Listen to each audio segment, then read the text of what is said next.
I think you've got to look at your audience and also look at what you're selling. And I always say have a presence on all of the platforms, the big ones anyway. So like Pinterest, Twitter, LinkedIn, because that's professionals. If you want journalists to find you, you need a LinkedIn profile, Facebook, Instagram, and then concentrate on two of those. Now, if you're after corporate clients, then obviously LinkedIn wants to be one of your places because that's where the corporate people hang out, and then your other one was probably going to be Facebook or Instagram. Instagram's up here now. Facebook is on the decline, in my opinion. But you've got to think about what it is you're selling as well. So if you're selling nutrition, let's say, then you really want to pick one of the picture platforms, so either Pinterest or Instagram, to show the food that you provide, kind of thing. So you've got to think about A, what you're selling and where it's best placed to show it off, and B, who your customer is. And that's going to pretty much determine which two platforms to concentrate on. And then just stay in your lane and stay with those and talk to that one person on those two platforms. And then it makes life a lot easier. I like to use social media, especially for advertising, generally because, well, the way that Facebook seems to be working now is that as soon as you put a word in, it pops up. So if you pay for that advert, I always do everything through my business page. So to start off with, you need to have a good business page. Get as many people on that business page as possible, and add different events, post regularly, and not just, you need to be posting images, different events that are going on, different classes. We're finding at the moment with our social media is that the more pictures we're putting up of students, the more people are like, oh my God, that's really great, we want to have a go. And then people are booking from that. But actually paying for adverts, I don't do anything over £50 in general, but I will dedicate it to my area. So in the Facebook ads, you can put your postcode in and then it will tell you within a radius of what it will go out to. And then I tend to do specific deals. So the one that I've just done recently is for a beginner's course. And then I've given £5 off for anyone that actually books with the code on that advert. And then it goes straight. And as you know, with Team Up, you can put the code in, your Team Up, and then when they go on the website and put that code in, it will give the discount. And that seems to have filled 2 of my beginners classes so far. So I find for us, it works really, really well. One of the most successful people in the fitness industry in terms of revenue generated in recent times is Joe Wicks, the body coach. I don't know what it is now, but it was reported previously he did £16 million sterling in 3 years. And why and how did he do that? Well, there's a number of factors. I won't go into it right now, but main driver on that was social media. And he would consistently post 4 to 5 to 6 times a day. And I guarantee when he first started doing it, it was crickets. But then he was passionate about it. He was passionate about helping people. He continued to post. He's got a little bit of traction. And now look at him. He's got like 2 million plus followers. So consistency is the first thing. Second thing, like Facebook especially, you put something on Facebook and it gets lost in the feed because there's a lot of stuff going on, right? Friends are posting, other businesses are posting. Facebook is a business. It wants you to spend money. And back in the day, like I remember 2008, I'd put something on Facebook, it would get mass engagement. Put something on Facebook now, nothing.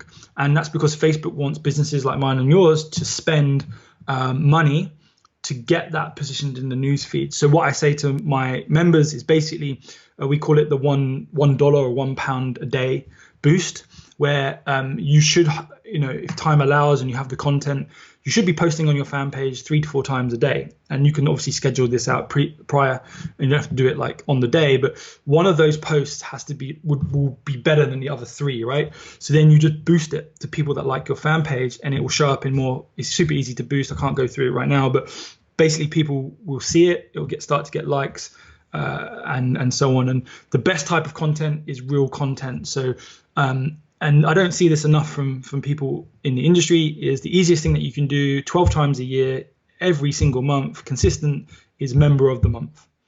I guarantee, take a picture with your arm around that client, do a little write-up about how they've progressed, put it on social media, tag them in it, bang, bang, bang, you'll get loads of comments and likes because people like to see success stories. And that client will be super proud. It will show up in their feed. They'll tell their friends and family. And that's the easiest thing that you can do to get traction with your social media. What we need to figure out is, what are we actually trying to achieve with social media? There's different ways of looking at it. We've got people on social media that might be on Instagram or Facebook that are trying to create content so they become liked, and they can do that very well. If you're good looking enough, people will naturally have an allure to like you. If you've got a great body, helps even more. And as long as you're not overly arrogant, that's going to be enough of a platform, and people will like you for who you are. But that has absolutely no reflection on them liking you for how you make your money. How they like you for making your money will come down to proving what you do works. So what we mean by that is, are people achieving outcome-based goals? Are people enjoying the process? Are people enjoying things behind the scenes? And are you creating moments of great pride? And this goes back to what I was mentioned earlier on. It does come back to this. The way in which people are motivated to respond to marketing messages is going to come down to how you appeal to their motivation biases as people. This isn't just for personal training. This is not just for fitness stuff. This can be for a hair salon. This can be for any service business. If you want somebody to be motivated by service business, are people achieving the outcomes that you want? Are people enjoying the process of being there? Are you creating a sense of pride in people? If you can prove those three things, that's the longest marketing strategy you'll ever need. Genuinely, show people getting amazing results. Now, amazing results aren't just body transformations. It's not just losing 50 pounds. Amazing results could be somebody has run their first ever half marathon and feels so proud because they followed a 6-month training plan and now they've achieved something they never thought they were capable of doing. So it's not just all about fat loss. So you've got to make sure that your content, if you've got like a content calendar or you've got content you're going to be planning, so okay, how do I prove that somebody's achieved an external goal, like an outcome-based goal? And if I can't prove that, how could I potentially show that somebody enjoys being here? And if I can't prove that, how can I show that somebody is proud of what they've achieved working with me? If you achieve those things, people can then frame your business as something that might have value to them. Here's the very first thing that you need to do if you're starting out. You need to go to your current network.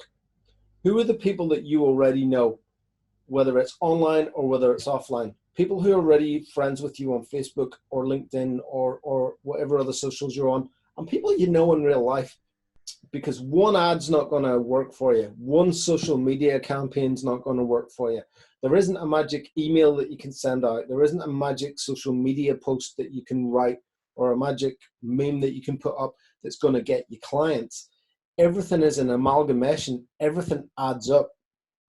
So, for example, we've got a client who has a martial arts studio. They teach kids martial arts. And when people come in and he says, where did you find us? They nearly always say word of mouth. But we know from looking at the stats that that's not true.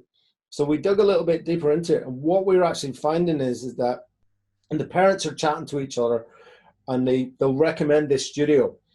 What happens is the parents go away and they don't really think about it until they see an ad. And then it piques their interest because they already know who this studio is. So they fill in the form on the ad and then they go back to the studio and go, oh yeah, I heard about you because George told me. But they wouldn't have taken action unless they'd seen the ad. So it's an amalgamation of everything. It's about top of mind awareness. And if someone already knows who you are and then they see one of your ads, they're more likely to take action on it because they're warmed up a little bit.